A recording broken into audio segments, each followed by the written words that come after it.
Coming up, drone delivery is here in the Caribbean. Insta360 launches 2 new GoPro competitors.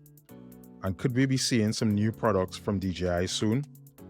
Also, how to not be that guy at the airports. All that and more in this week's episode.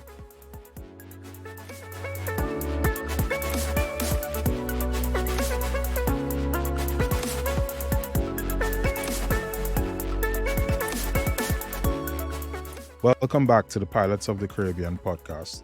In this weekly podcast, we'll be bringing you everything drones and how they're being used in the Caribbean for fun, research, and commercial purposes. I'm your host, Alan Gabriel, and I'll be discussing everything from the latest industry rumors and technology to the most innovative drone applications. To join us on this journey, subscribe to the podcast on your favorite podcast player and follow us on social media. You can also visit our website at pilotsofthecaribbeanpod.com for more information. All right, so on to our news of the week. And in our first news article comes from Cunupia, Trinidad. And some residents in the area of Cunupia are having some concerns about a drone that has been seen flying into the very early hours of the morning. We're talking 1:30, 2:30 in the morning. And nobody seems to know what the intentions of this drone are. And it has gotten to the point where the Minister of Parliament for that area has written to the Commissioner of Police asking her to look into this suspicious activity and urging some police intervention to get into the bottom of what is drone doing flying around 2:30 in the morning, because that ain't about. So as soon as you get some more information on this, if there are any updates, we'll bring it to you guys. Our second news article comes from Curaçao, where the Royal Netherlands Army has been training with special drones in Curaçao for the past couple of weeks. So the 42nd Brigade Renaissance Squadron, a fancy name, but started an exercise called the Caribbean Raven in October. And these soldiers over the past couple of weeks have been conducting various training sessions with their specialized military drones. And these training sessions will focus on preparing them for readiness for international operations. So we have some serious training going on in the Caribbean right now. So these guys, they basically consider the eyes of the brigade commander, and they collect information on missions using the drones. They map out areas, they take photos of roads and track suspicious individuals and vehicles. And they also use for finding persons during search and rescue operations and tracking and detecting wildfire outbreaks. So these guys have been using the climate of the Caribbean to conduct their training, because apparently the places that they conduct their operations has similar climates to the Caribbean. So some interesting stuff going on in Curaçao. In our third news story of the week, and this one is an interesting one because we thought drone delivery would take a while to get to the Caribbean, but DJI say, you know what? Hold my bear. So DJI has been going around in Jamaica and using drones to drop iPhone 14 Pros, smartwatches, utility vouchers, and home appliance vouchers into the hands of customers in specific areas. And this is all a part of their DJI Christmas promotion. It is called Perfect 10. So drone delivery is here, guys. DJI leading the way, not in Jamaica right now.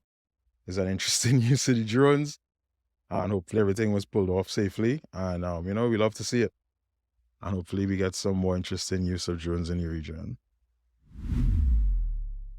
Next up, for my content creators and FPV pilots, Insta360, which has primarily been known for their 360 cameras, has taken a step directly into the action camera world. And they're looking to go up directly against the likes of GoPro and DJI with the Osmo Action.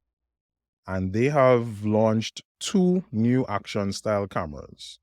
So the first one is called the Insta360 Ace, and it shoots a maximum of 6K 30 frames per second. And the bigger brother called the Insta360 Ace Pro, which could shoot up to 8K 24 frames per second. And if I'm not mistaken, this is the first 8K action camera to hit the market. So Insta360 going up against the big boys directly. We're trying to see what they could do with it.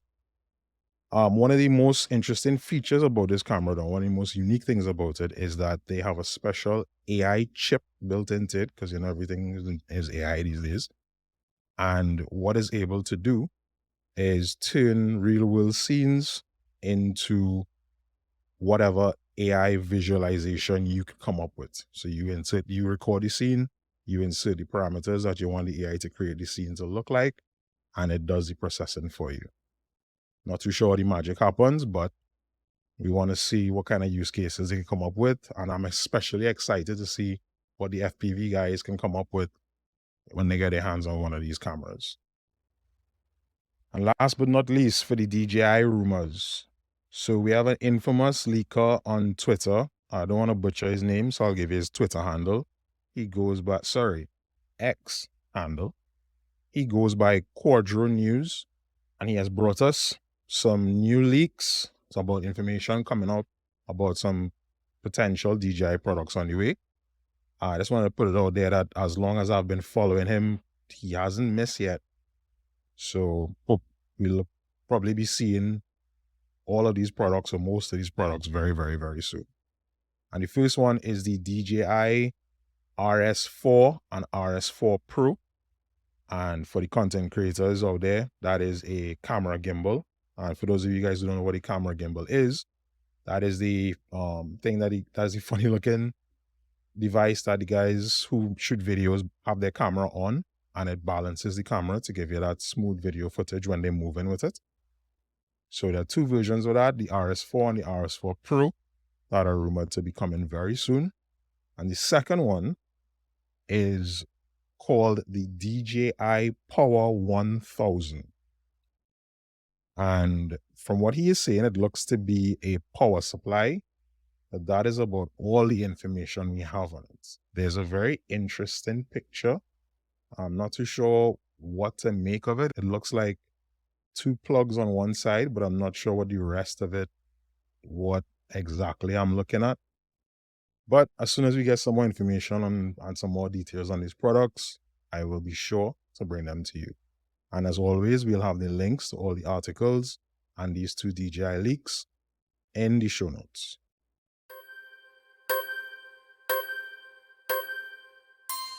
All right, so on to today's episode. And we're going to be covering one of the questions that I get asked a lot. And that is around traveling with your drone. How do I fly on a plane? Or how do I get on a plane? How do I travel by plane with my drone? And can I travel on a plane with my drone? So that's what we're going to be getting into today. And before we get into the specifics of how you do that, it's important to note that you should always research the drone laws in the country that you're going to and check for any foreigner-specific drone laws, because some countries have drone laws that specifically require foreigners to obtain special permissions to fly their drones that their citizens may not necessarily are subjected to. And in some very rare cases, some countries actually ban foreigners from bringing their drones through customs. So that's the first thing you need to look at. Secondly, you're going to, as part of that, whether or not you're going to have to register your drone when you get there, as well as do you have to take any sort of aptitude tests or get any sort of licenses, proficiencies, or certifications to fly your drone in whatever country you're headed to. Also, I know that in the Caribbean, we all have our different governments and everybody's operate differently.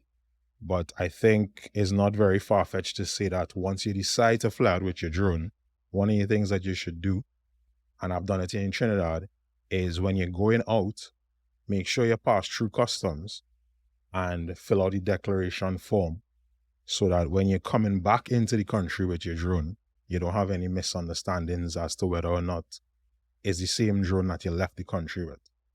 And in Trinidad, it's actually a very, very simple process. You go to the arrival area. That's where the passengers come out into the public. And there's a customs office right in the back there. And you tell them that you come to declare your item. It doesn't have to be a drone. It could be any high value items like cameras, your drones, and whatever else you may be going out with, and you want to come back in and you don't want to get any hassles through customs, and they simply inspect the items. You fill out a form with the item details, serial numbers. They confirm that that is the item that they're looking at. They stamp the form. They give you a copy.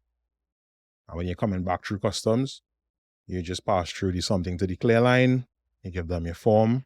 They verify the item. And you're on your way. So that is something that I would encourage anyone to do once it's something that is available in your area, just to simplify the return process. So you do all your research and everything good.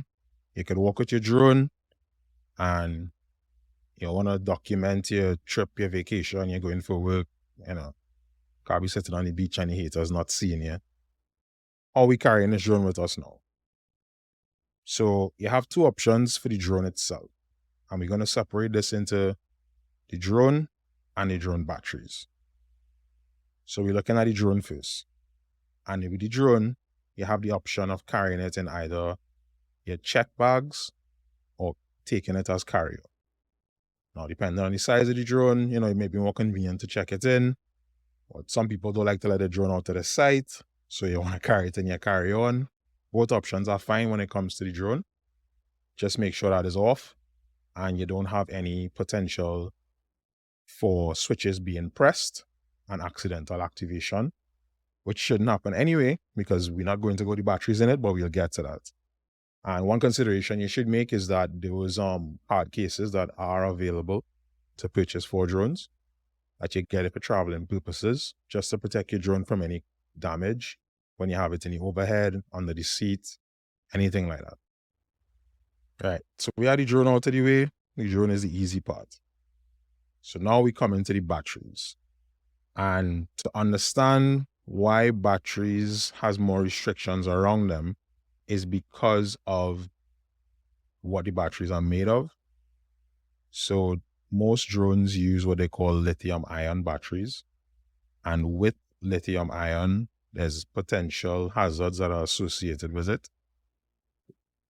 These batteries, if they're subjected to shock or short circuit or excessive heat, the batteries themselves can then generate a significant amount of heat and pose a significant fire risk on it. And that is something you don't want on a flight. So people like the FAA, which is the Federal Aviation Administration in the US, and TSA, Transport Security Administration, again in the US, have specific regulations around the handling of batteries and how they are to be handled and carried in hand luggage, specifically so that they aren't damaged when you're loading and unloading luggage from the plane. And we all know what is going on underneath there. You don't want your batteries to go through that. But there's also a good point to note that we mentioned the US administrative bodies, but it's also a good idea to check with the different airlines to see what their specific rules are when it comes to carrying lipos on board. So what we're going to go through today are the general rules that apply in most instances, but you always just want to make sure that you're 100% covered. So for your specific instance, before you get on the plane, before you decide to go to the airport with your drone, you contact the airline and you find out what their lipo policies are. Right. So remember that we said that most drones are powered by lithium-ion batteries. We also call them lipo batteries for short. And because of their potential for fire, they are classified as hazardous materials. So they are subjected to specific regulations that govern how you carry them on and around a plane. So that's what we're going to get into now. So for the purposes of traveling with your batteries, your drone batteries, we're going to separate them into 3 categories. And these categories depend on the amount of watt hours that a battery has. And I know you're coming to ask me now, what is a watt hour? So I did some research, and by research I mean Google. And the easiest definition I could find for a watt hour is how many watts a device uses in 1 hour. Simple. A watt hour is how many watts a device will use in 1 hour. All right, so we know what a watt hour is. How am I supposed to find out how much watt hours my battery has on it? Simple. The battery should have the amount of watt hours on it. See how easy that was? But we're gonna, if for some strange reason your battery does not have the watt hour rating, we're gonna calculate how many watt hours your battery has. So we're gonna do some maths. Aww. So we know most batteries, we get the size of them based on the milliamp hour rating, right? So for instance, the Mini 4 drone, the latest little drone from DJI, the standard battery has a milliamp hour rating of 2590 milliamp hours, right? And that's the figure that most people use to check the size of the battery. So to find your watt hours, what you do is you take your milliamp hours and convert it to amp hours. Now, remember in school, milli, in this instance, milli was 1,000. So your milliamp hours, to convert to amp hours, you divide it by 1,000. So your 2590 divided by 1,000 will give you 2.59 amp hours. So now we have the amp hours of the battery. And to complete the equation here now, you take the amp hours and you multiply that by the volts of the battery. So we know the battery is 2.59 amp hours, and we check the battery, or we check the manufacturer website, and we realize that the voltage is 7.32 volts. So when you multiply that together, you get 18.95. And that is your watt hour rating on that battery. So again, the standard figure that we have for the battery is milliamp hours. I say you check the size of it. So you take your milliamp hours and you convert that to amp hours by dividing it by 1,000. So you just move the point. Remember, like how we used to do it in school. So when you have the amp hours now, you take the amp hours of the battery and you multiply it by the volts, and that will give you the watt hours. And the watt hours is what the airlines use to determine whether you could bring your battery on this plane or not. And some people might be a little vexed, but it's easy maths, easy calculations, and most of the batteries should have that information written on them. Save you the maths, but in case it doesn't, and it has other information available to you, you know how to do the calculation yourself. And that's how it's possible to travel with your drone on an airplane.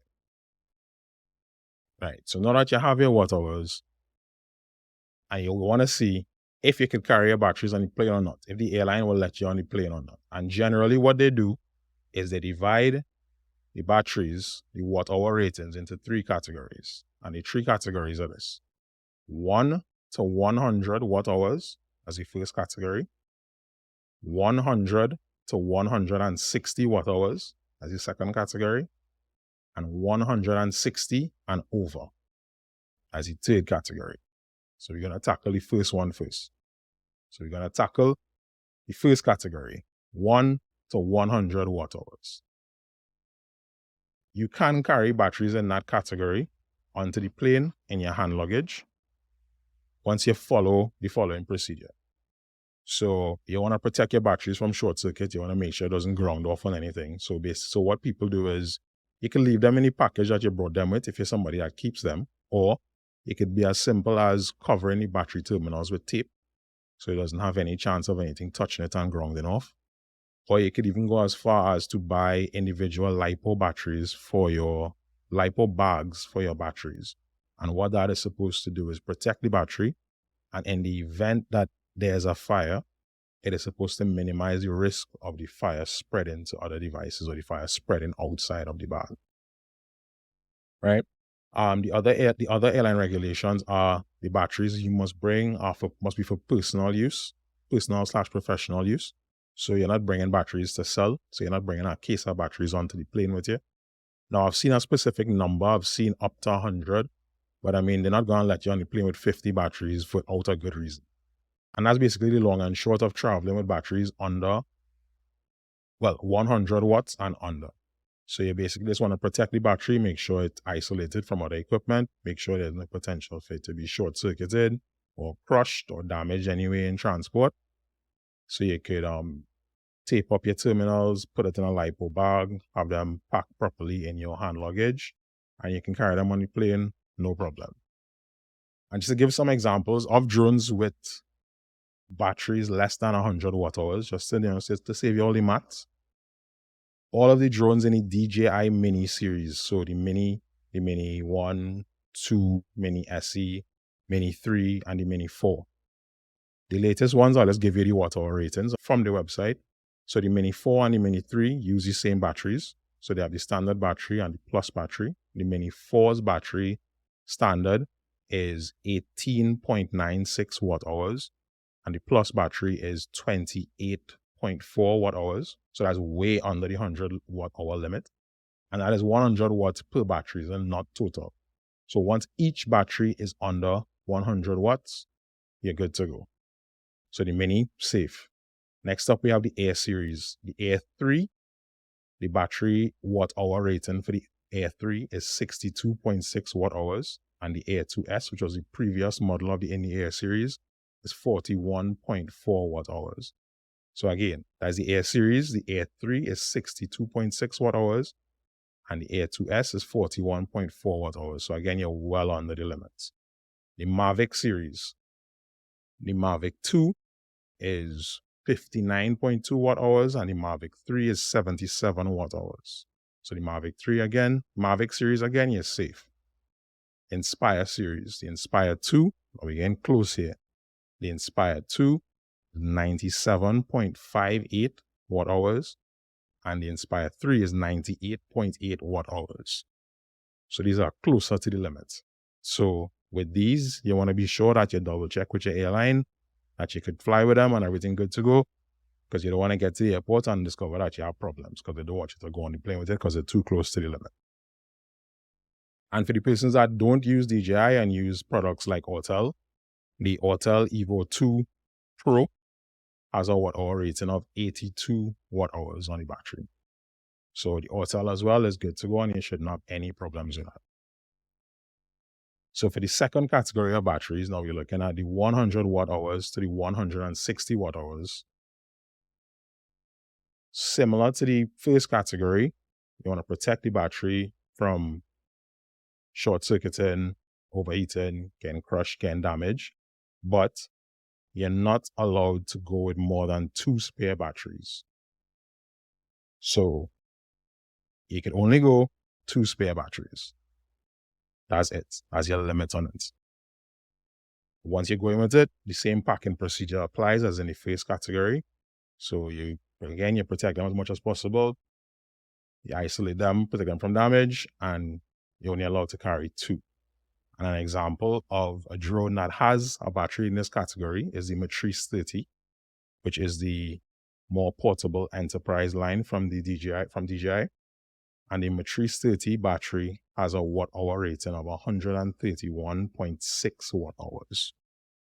And the last category, which is the batteries that are greater than 160 watt hours, and those batteries are not allowed at all on commercial airline flights.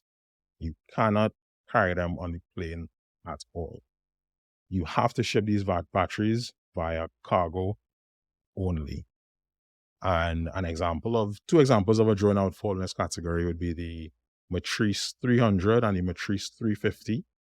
And their watt hour ratings are 274 for the 300 and 263 for the 350. So you know that is well over the 160 limit that we spoke about earlier. So these batteries, because of their watt hour rating, will not be allowed on commercial flights at all. And they have to be shipped via cargo. And more than likely that would involve some extra hazmat payments because they are classified as hazardous materials. Right. And before I let you go this week, we're going to leave you with our video of the week. Highlights for this week comes from Jadon Thomas, and it is entitled Caribbean Paradise, Antigua and Barbuda Drone Aerial Footage. And this video was shot on the DJI Mini 3 Pro. And Jadon is taking us on an aerial trip across some of his favorite shots from Antigua, from the islands of Antigua and Barbuda. And it features some very popular local attractions. And he's done some very, very nice color grading on this. He also has some shorts where he goes through the original shots and he shows you his color grading process. And I believe from some of the captions that he uses, he edits in DaVinci Resolve. And he has some very, very nice views. So you guys can go check it out. If you like the video, give him a subscribe, give him a like. If you guys have any videos that you would like to see featured in our video of the week segment, please feel free to reach out, email it to us, comment on social media, share it with us. We would really prefer to use YouTube videos because they are more widely accessible. I know most people have Facebook and Instagram and TikTok accounts, but some people still don't. And I would like to keep the video of the week segment as accessible as possible. So we would prefer to have them on YouTube. So, I mean, just feel free to drop those recommendations to us. And if we missed anything, also feel free to reach out and let us know if you want to get some more information or anything else, anything you want to go more in depth with, if you want to do some more maths. And if I could help you there, but we'll see what we can do. And if you enjoyed this episode, guys, please share it with your friends. Leave us a rating and review, Apple Podcasts, Spotify, wherever you get your podcasts. And don't forget to follow the show on your favorite social media platform and stay up to date with all the latest news and episodes. As usual, all the links will be in the description. Thanks for listening, and we'll see you in the next episode.